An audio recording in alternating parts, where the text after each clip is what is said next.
Well, hello everyone, and I don't know, you might be able to tell, I'll let you in on a little secret though, I'm not a developer. You may have gathered because I'm probably the only one wearing a suit, but I'm really excited to be here with y'all tonight to be able to share about how we're leveraging technology to be able to improve the cancer patient experience at the American Cancer Society. I'm Bonny Morris. I'm Vice President of Navigation at the American Cancer Society. I've been on the clinical front lines as an oncology nurse, nurse navigator, and behavioral scientist. A lot of my research is focused on how we can leverage digital technologies to enhance the cancer care delivery process. My first priority in joining ACS was to then come in and develop a patient and caregiver-facing program that we call ACS Cares, or Community Access to Resources, Education, and Support. And in doing so, we were able to partner with our wonderful team with Don at CrossComm to be able to launch a patient and caregiver-facing app that launched in June of this past year. Don, if you'd like to. Yeah. And so my name is Shin. I'm the founder and CEO of CrossComm. And I describe ourselves as an emerging technology consultancy. Been doing it for around 28 years now. The definition of emerging technology is constantly changing, and that's what keeps our lives as developers so interesting, right? And we've now had the opportunity to be not just a close technology partner for American Cancer Society, but also a consultant in helping them understand what kind of capabilities are possible with large language models and how to take advantage of large language models in safe and thoughtful ways. Thanks, Don. And so it's through this partnership then that I'm so excited to be able to share about ACS Cares and the work that we've been doing. All right, so today we'll be talking about how AI is transforming the cancer care journey through ACS Cares and building meaningful connections for patients and caregivers.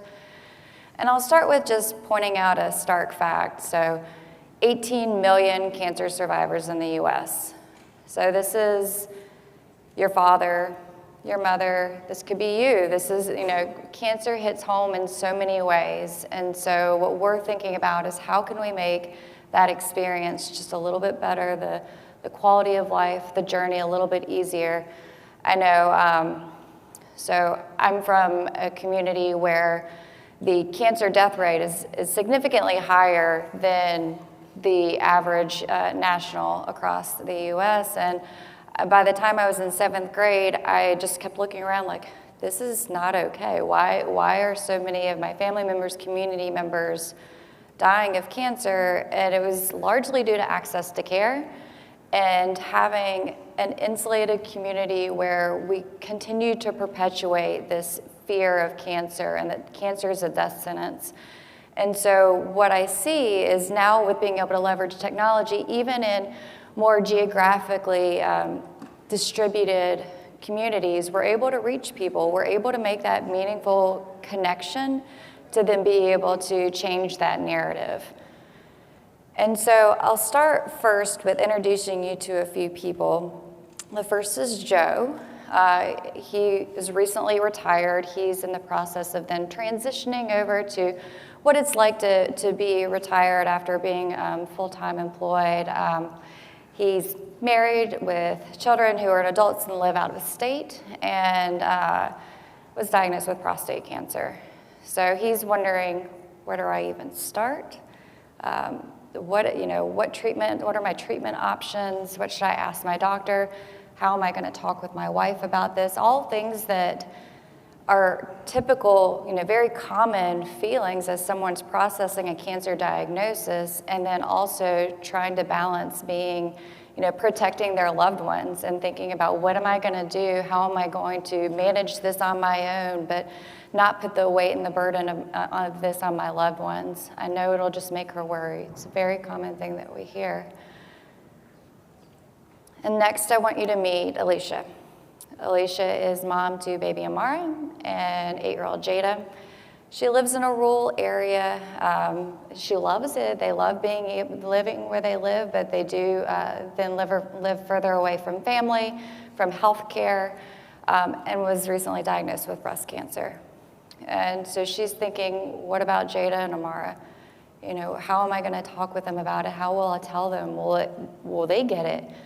all these questions then thinking about her children and the impact it could have on them. Will she be around for those big milestones of her kids' lives?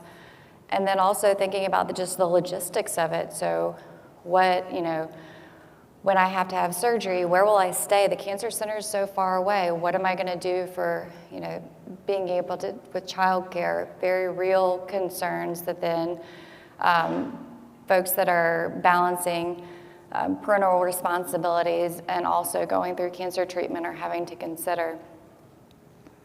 And then now I'd like you to meet Carla. So Carla is caregiver so she recently started a new job she's really excited about. She was caregiver for her Spanish-speaking mother, and her mother was diagnosed with metastatic colon cancer. And she's wondering then, our doctor mentioned a clinical trial. What does that mean? How do I understand what this is to then be able to communicate that with my mom? I can't take time off work. I just started this new job, but I don't want her to be alone. So how am I going to get her to these appointments? And so here's another person who is trying to balance these very real concerns of supporting an aging parent, but also balancing their responsibilities and trying to be the best support that they can on top of the layer of then speaking another language than English. And so trying to navigate the healthcare system is complicated enough, but then you add in any of the barriers that I was just discussing, and even someone who's been within the healthcare system. When my dad was diagnosed with metastatic prostate cancer and he had me as his navigator, I still struggled. I mean, the healthcare system's complicated, it's layered, it's complex, and we leaned on all of our support, as formerly being a part of the healthcare system and having colleagues there, to being a professional navigator, to being a nurse. And so then we're trying to, through our partnership with CrossComm and the American Cancer Society, define ways that we can make this easier. And so let's talk a little bit about what do all three of these people have in common. They all have their own backgrounds, lived experiences, different cancer diagnoses, but they're all facing very real concerns, common concerns, that are then affecting how they're going to access care. They're also experiencing social isolation because of the way their life has been changing, either through a change in job or to then their parental responsibilities or caregiver responsibilities. And cancer in and of itself is an isolating experience. So even when you start out with support, you have radiation therapy 5 days a week for 6 weeks. How many people do you think are going to go to every single one of those appointments? They might start out being able to accompany you, but then as you get sicker or going to chemotherapy appointments, it's tough to balance that. And so you might start out with a social support system, but little by little that fades away, or people feel uncomfortable or don't know whether to be able to ask if you want to join them for a social event because, they might be too sick to go. And so that's another way that we're thinking about with ACS Cares and how we developed this Start Here for a personalized way of connecting and having meaningful connections within an app. So where you can go through, answer questions about your experience, about your social demographic characteristics, your healthcare needs, your information needs, your social needs, to then be able to have personalized support, access high quality information that the American Cancer Society is known to providing, and then very accessible resources. So thinking again about the logistical barriers that Alicia was facing. So how can we make it easier for people who have been diagnosed with cancer to then connect and find what they're looking for, including support through community volunteers. And we'll be talking about that today also. So having the support of a community volunteer, an ACS Cares community volunteer that has a shared lived experience. So someone else that's navigated cancer from a rural area or is a veteran or has a similar cancer diagnosis. All these things are ways that you can then have a stronger bond with that person to then be able to feel comfortable talking with them in ways that you normally wouldn't because they've been there before. And so Handing it over to Don. Yeah. So where do the LLMs come in? There are several major features, but two that I would like to touch upon within the ACS Cares mobile app. First is curated content according to your situation, and the second is curated matchmaking between patients and volunteers that are willing to help navigate them through their cancer experience. We actually launched ACS Cares without any AI or large language model capabilities in 2023. And when this year came around, to American Cancer Society's credit, when I brought up large language models, they said, we're open, we just got to figure out how to do it safely and mitigate risk. Because frankly, the risks of using large language models in a production environment for a reputable organization like American Cancer Society are myriad. There are hallucinations, there are vulnerabilities, prompt injections, there is the uncertainty of the stochastic nature of large language models. There's a bunch of things that need solving when it comes to deploying large language models in a sensitive environment, especially in service of cancer patients. So we did some brainstorming, and the question on the table that we had to brainstorm together and come up with answers for is, what kind of value can large language models provide us while minimizing the risk footprint? And so we came up with a few use cases to be able to do things that the app wasn't able to do before. Firstly, large language models are capable of representing semantic meaning of ideas and concepts within content as multidimensional vectors, embeddings, that could then be stored in a vector database. And in doing so, you're able to then use a vector database to find similar content to an idea or a thought or a meaning. So we used large language models to power semantic search within the application. There was already search functionality that was more keyword search driven, but we were able to then use large language models to allow for semantic search. And that's especially useful in environments, circumstances, and use cases where perhaps maybe there's formal medical terminology and informal terminology, or there is a medical way to describe a condition or a symptom, and then there is a colloquial way to describe it. With semantic search, someone is able to convey an idea, and it doesn't matter if they didn't use the exact keyword in a piece of content, they're going to find it anyways. If we can go to the next. Okay. Yep, there we go.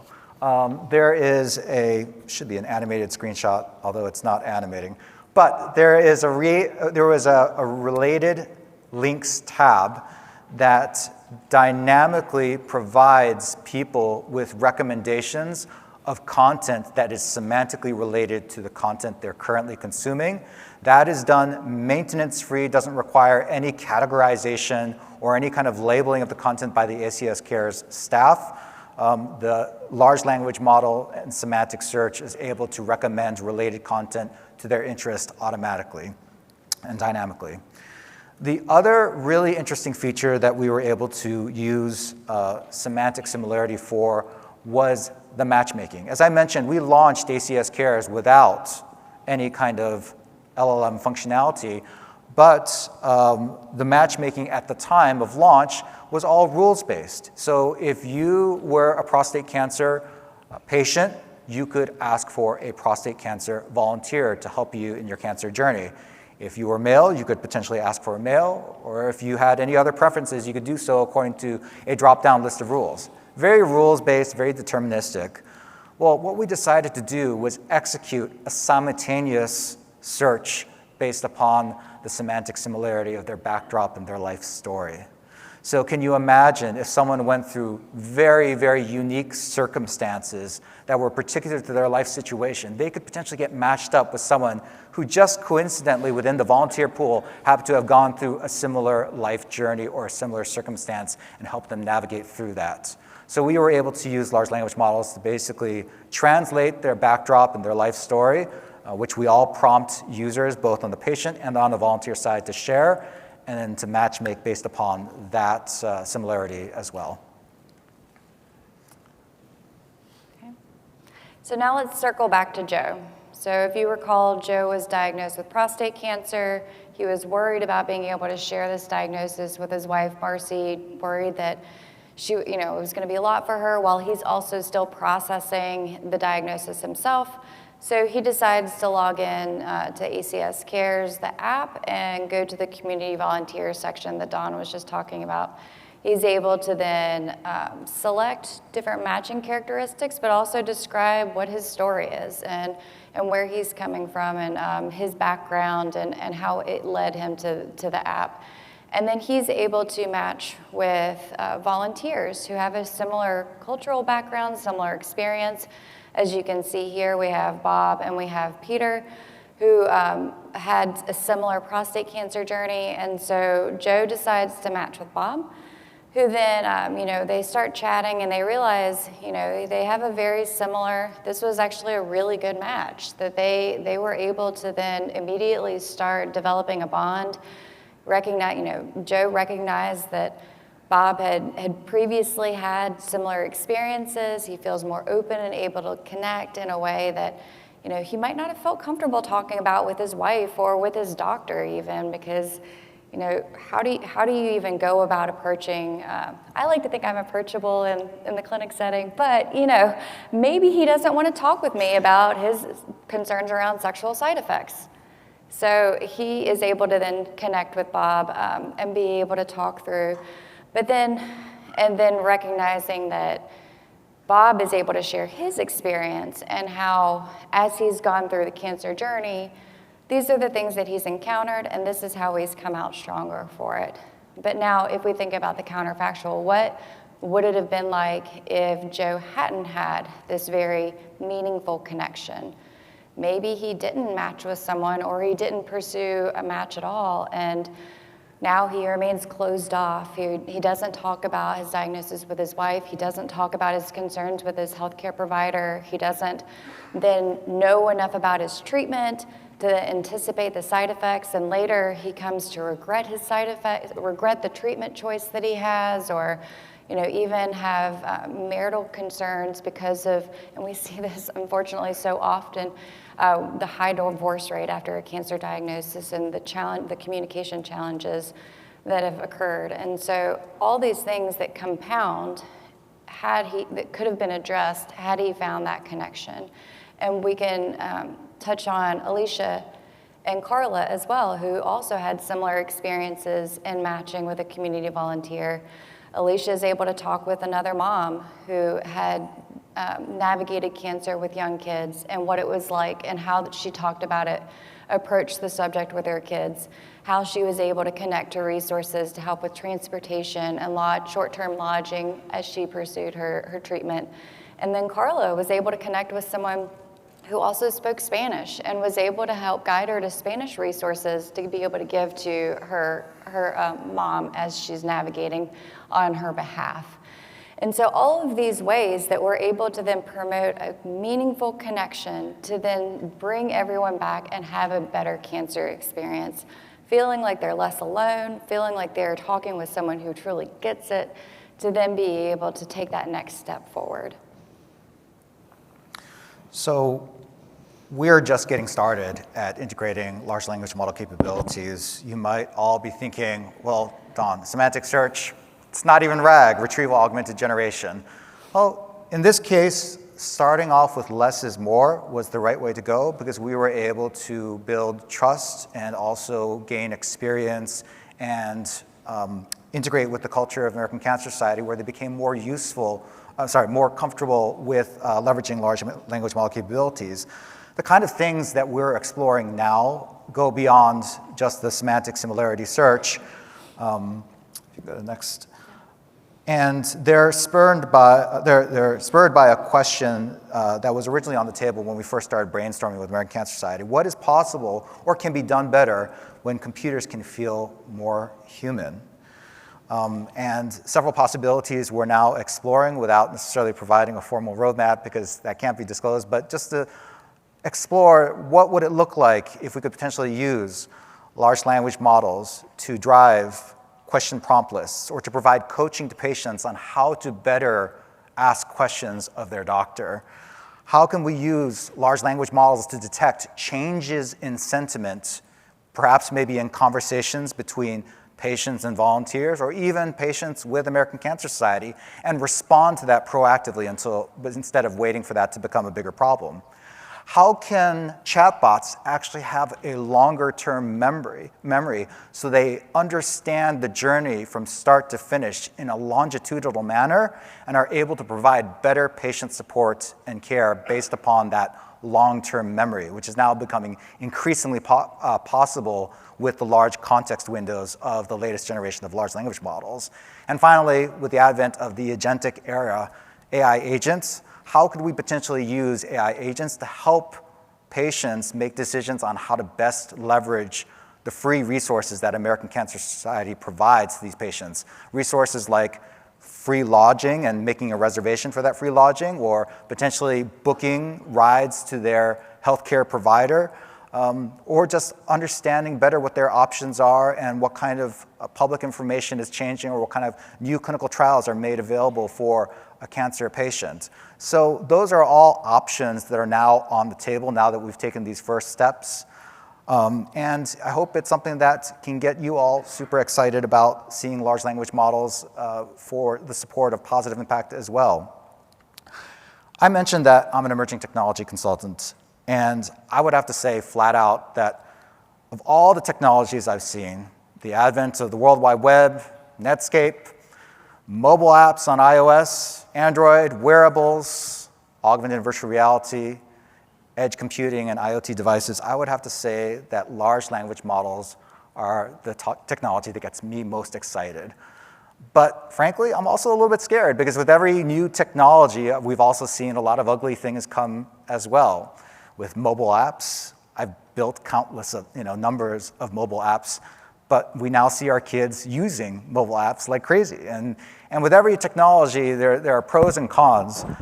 But with the amazing potential that large language models have, shouldn't we be using this incredible technology to make a positive impact wherever possible? Shouldn't we be taking the necessary steps to explore every avenue so that people like cancer patients can get the best possible patient support and navigation? Those are the questions that continue to push us forward in wrestling with these new possibilities. I know that there are risks with every new technology, and technology has done a lot to make us lonelier than ever. I would say, though, that in a world where technology has often made us feel more isolated, we're pretty determined to use artificial intelligence to provide a sense of connection to people during the times when they need it most. And we do all of this so that Joe, Alicia, Carla, and everyone affected by cancer can spend less time feeling overwhelmed and more time living their life to the fullest. So thank you very much. Thanks.